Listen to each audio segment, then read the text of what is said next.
you, or they can act like they're not happy to see you. But I never had a dog tell me how his day went. God has given us this wonderful gift where we can communicate our most innermost feelings. But also he goes on to say that we've risen above the animals, but we've also sunk to the level of the demons. Well, that's pretty hard. That's pretty harsh. I bet everyone in this room, you have words that have been spoken to you that have stuck with you. They're like sticky bombs. They've been with you, and they have caused hurt in your life, and you just carry them around with you. For how long? 5, 10, 15, 20? I know most of you aren't over 25 or 30, but 40, 50 years for me. You have these words that they just stick to you. They're harmful and they're destructive. And I hate to say it, but I'm sure there's some words out there that I've stuck to people that have been harmful also. God has called me to be a person who speaks peace and goodness, to speak thoughtful words. The thoughtful words don't usually come out real fast. Thoughtful words take thought. James says, be slow to speak. Proverbs 16:24 says, gracious words are a honeycomb, sweet to the soul and healing to the bones. That's how I want my words to be. And I know that's how you want your words to be also. The only way that happens is when we're quick to listen and when we're slow to speak. Thirdly and finally, James says, don't be angry, and you put your name here, okay? Whatever your name is. You can make up a name if you want, if you don't like your name. For me, it's don't be an angry Bob.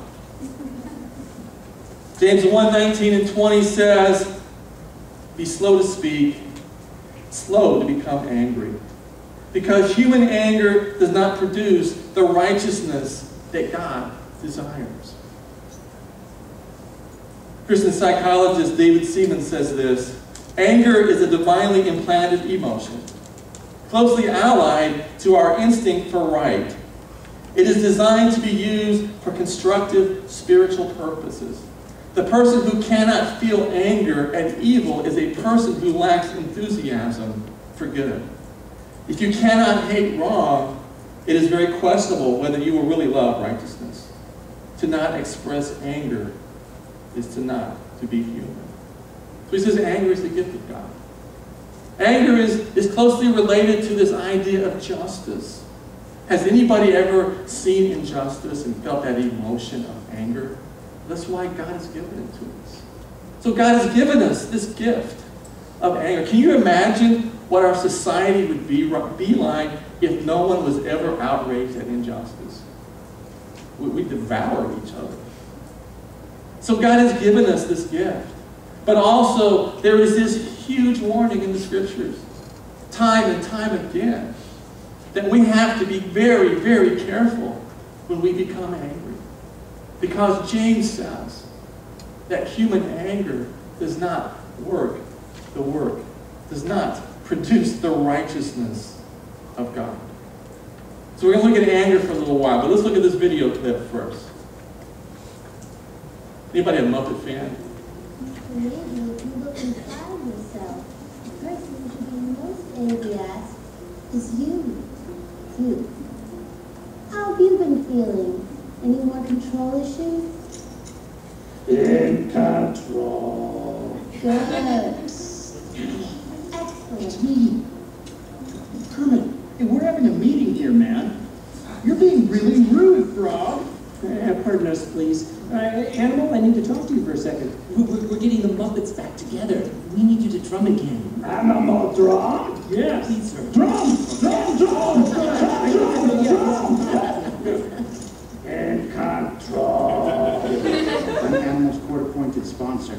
We don't use the T-R-U-M word. It's his trigger word. His trigger word? Excuse me, Mr. Black, I'm so sorry to interrupt, but it's very important to these guys that they get their drummer. It's my trigger word, too. Jack, we talked about this on Tuesday. Tuesday's another one of my trigger words! Think so?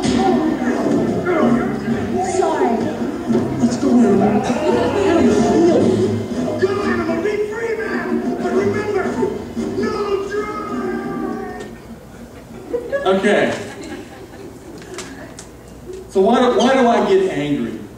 What is it that causes me to get angry? Well, here's a little formula that I learned some time ago, and it's always helped me, that I learned I get angry when someone breaks my rules. Okay, I have rules in life. I had someone break my rule just the other day. I'm driving down the street in my little Miata, little tiny two-seat car.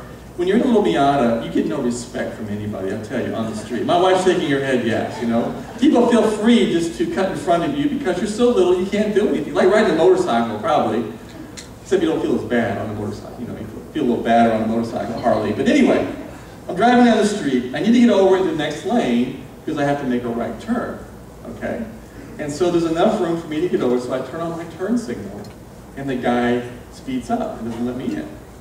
I'm thinking, we're in Plainfield. You know, we're not in Los Angeles. This is Plainfield. People are supposed to let you in.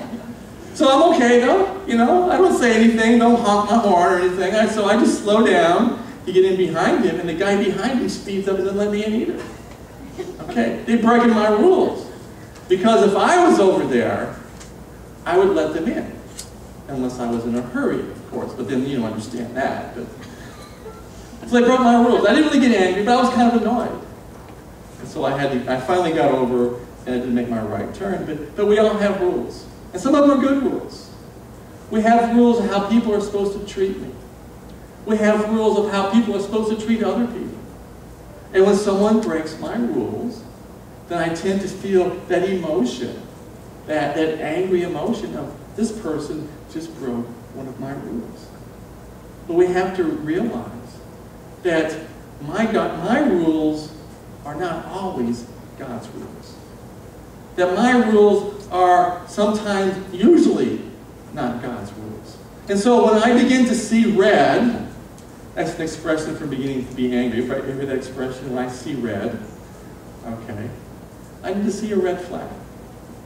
And these are some of the red flags of my rules. First of all, as I said, my rules are not always God's rules. And the rule is that I don't have all the facts. My perspective is very, very limited. I have this view of things just from my perspective. I don't know all the facts. Has anybody here ever been like really angry at something? And then you found out what you were really angry about didn't really happen the way you thought it happened. And so perhaps, I know no one here would ever go off the handle. So you fly off the handle, and then you realize what you flew off the handle about didn't really happen. I mean, how embarrassing is that? Well, God, His righteousness is perfect because He has all facts. He knows everything. I don't have all the facts. And secondly, I don't perceive motives. I don't understand people's hearts. I don't know why people do the things they do. Sometimes I don't know why I do the things I do. I can't figure out my own heart, let someone else's heart. So someone may be breaking our rule, we think, and they might be totally not thinking they're breaking our rule. Or they may have some motivation we don't even understand. And that's why God is perfect in His righteousness. He's perfect in His anger, His wrath against sin. Because He discerns the very impulses of our heart. He knows why we do everything that we do. I don't know why we do what we do. And then thirdly, and I think very importantly, I'm kind of insecure. A lot of my rules are based on the fact that I'm easily threatened. And I feel like someone's stepping in on my territory. Or someone's attacking my pride or my ego. I can remember I had this class of anthropology, and we used to talk about space bubbles and space bubbles, which is the amount of space that you need around you to feel comfortable. Americans have big space bubbles. Foreigners, well, people from different countries, them foreigners, you know, they don't have as big a space bubble. They can sit closer together without feeling like creepy. We have big space bubbles, and we have long ego tails. That means that we're easily offended. People step on our tails. They're like really long. And so a lot of my rules are because I have this long ego tail that people might step on. But you know what? God is not insecure. And thank God for that. Where would we be if God were insecure? Think of the things that people say about God. If he was insecure, we'd all be dust by now. We'd all be toast. So when I begin to see red, I need to see a red flag and say that, you know, my rule's been broken. But my rules are not always, not typically, sometimes, usually, almost always, maybe never, God's rules. That was confusing, huh? But I'm trying to confuse this. So what do I do when I feel angry? Let me just ask you, and you don't have to raise your hand if you don't want it, but how many of you are dealing with a frustrating situation right now? And I mean something that is frustrating. I don't mean you went to McDonald's and you ordered a Big Mac and fries, they gave you a quarter pounder and fries, you know, or someone doesn't let you over in the lane fast enough. You know, those are things you just got to get over. But you're dealing with a situation that's really frustrating. Well, here's the formula that I learned. First of all, decide what is really making me angry. What is it? If you go a little bit deeper, what rule do I have that is being broken? Could be a good rule. Doesn't have to be a crazy rule. Maybe you feel like you deserve to be respected, and I think everybody does deserve to be respected. Maybe you deserve not to be taken advantage of. Maybe you deserve to be recognized for the hard work that you've done. You go on and on. Maybe you have this, you feel like you've worked so hard and still you're just having such financial difficulty. That's not fair. My rule is I work hard. I should not have to have this situation. Maybe it's a health problem that I deserve to have better health. Other people have better health. Why can't I? So we have to kind of recognize the rule that's being broken. And then we pray. We surrender that rule to God. We